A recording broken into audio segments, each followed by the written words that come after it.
السلام علیکم ورحمۃ اللہ وبرکاتہ۔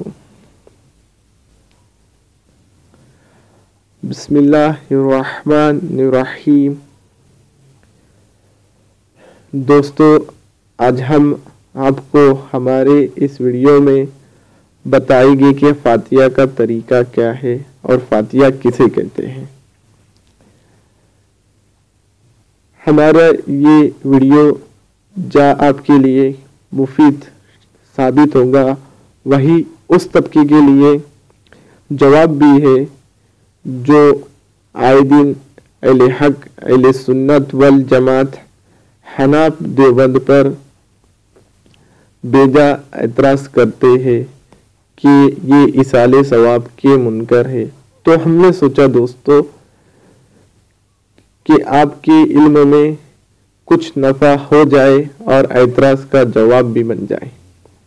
دوستو، اس مغالطے کا، اس جھوٹ کا، اس اعتراض کا ہم جو ہے تو جواب اس ویڈیو میں دیں گے اور چند پوائنٹ میں آپ کو یہ مسئلہ سمجھانے کی کوشش کریں گے۔ فاتحہ کسے کہتے ہیں؟ یہ پوائنٹ نمبر 1 ہے کہ فاتحہ کسے کہتے ہیں۔ کسی نیک کام کا ثواب جو ہم کو اللہ سے ملنے والا ہے، وہ کسی دوسرے کو بخش دینا، اس کا نام ایصال ثواب یا فاتحہ ہے۔ یہ پوائنٹ نمبر 2 دوستو، کس چیز اور کس کام کا ایصال ثواب بخشا جا سکتا ہے؟ حلال مال اہل حق، اہل علم کو دینا، طالب علم کو دینا، مسکین کو دینا، بیواؤں کو دینا، یتیم کو دینا، بچوں کو دینا یعنی یتیم بچوں کو دینا، کسی کو کھانا کھلانا، مسجد بنانا، مدرسہ بنانا، یا پھر بدنی عبادتیں ہیں، مثال کے طور پر نفل نمازیں، نفل حج، نفل روزہ، تلاوت قرآن، حدیث شریف کا پڑھنا، درود شریف کا پڑھنا، یا پھر اور دوسرے وظیفے پڑھ کر نیک کاموں کا ثواب دوسروں کو بخشا جا سکتا ہے۔ پوائنٹ نمبر 3 دوستو، کہ فاتحہ کا طریقہ کیا ہونا چاہیے؟ فاتحہ کا کیا طریقہ ہے؟ ہم کو ملا ہوا ثواب کا دل میں خیال کر لینا دوستو کہ اس کا ثواب میں فلاں کو بخشتا ہوں، یعنی یا پھر زبان سے کہہ دینا، مگر دل میں خیال کرنا بہتر ہے۔ اور ایک بات دھیان میں رکھو دوستو، ہمارا ہر عمل اللہ کی رضا کے لیے ہی ہونا چاہیے۔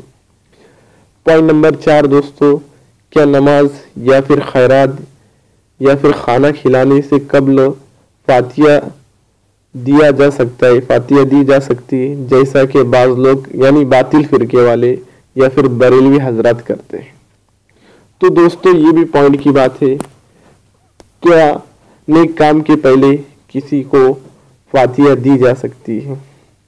تو اس کا جواب بھی بڑا آسان ہے دوستو، کہ فاتحہ کا مطلب آتا ہے دوستو ثواب پہنچانا یا بخشنا ہے۔ اور یہ ظاہر ہے کہ جب تک ہم ثواب نہ ملے، جب تک ہم کو ثواب نہ ملے دوستو، ہم کوئی نیک عمل نہ کر لے تو ہم وہ دوسرے کو بخش نہیں سکتے۔ تو ہم کو ایصال ثواب کرنے کے لیے سب سے پہلے نیک عمل اللہ کی رضا کے لیے کرنا پڑے گا، پھر دل میں اللہ سے یہ ارادہ، یہ دعا کرنا پڑیں گی کہ اللہ اس نیک کام کا بدلہ تو فلاں کو، ثواب تو فلاں کو پہنچا دے۔ تو ظاہر بات ہوگی دوستو، جب ہم نیک عمل کریں گے اس کے بعد ہم اللہ سے نیت کریں گے، دعا کریں گے کہ اس کا ثواب فلاں کو دے دو۔ تو اس کے عمل کے قبل دوسرے کو ثواب بخشنا یہ تو سمجھ کے باہر ہے۔ اور سنت طریقہ یہ ہے کہ پہلے عمل کیا جائے اللہ کی رضا کے لیے، پھر اس کو اللہ سے دعا مانگے، دل میں یہ نیت کرے کہ اللہ اس کو قبول کر اس کا ثواب فلاں محروم تک پہنچا دے۔ تو یہ سنت طریقہ ہے اور باطل فرقے یا پھر بریلی حضرات جو کرتے ہیں تو یہ اینٹی سنت اینٹی اسلام ہے، یہ بدعت ہے، اس کا سنت میں کوئی ثبوت نہیں ہے۔ تو دوستو آپ نے دیکھا ایصال ثواب کا صحیح طریقہ کیا ہے۔ تو جب ہم ایصال ثواب سنت طریقے سے کرتے ہیں پھر بھی لوگ ہمارے اوپر اعتراض کرتے ہیں کہ ہم ایصال ثواب کے منکر ہیں، وہ اس لیے کرتے کیونکہ ہم ان کی طرح بدعت والا عمل نہیں کرتے، ہم سنت والا عمل کرتے۔ غلطی پر وہ ہے اور بہتان ہمارے اوپر، یہ تو وہی ہو گئی الٹا چور کوتوال کو ڈانٹے۔ خیر، ہمارا کام عوام تک اور آپ تک حق پہنچانا ہے۔ امید کرتا ہوں 4 پوائنٹ میں جو میں نے آپ کو بات سمجھائی ہے وہ آپ کے سمجھ میں آئی ہوگی، اور یہی بات اللہ تعالیٰ بریلویوں کی بھی سمجھا دے۔ اور میں اللہ سے دعا کرتا ہوں اللہ تعالیٰ آپ کو ہم کو سب کو سنت پر عمل کرنے کی توفیق دے، اور باطل فرقے کو خاص طور سے بریلویوں کو ایمان کے ساتھ ساتھ علم کی دولت دے، ان کو دلوں کو حسد جن سے پاک کر دے۔ جزاک اللہ خیر، آمین۔ السلام علیکم ورحمۃ اللہ وبرکاتہ۔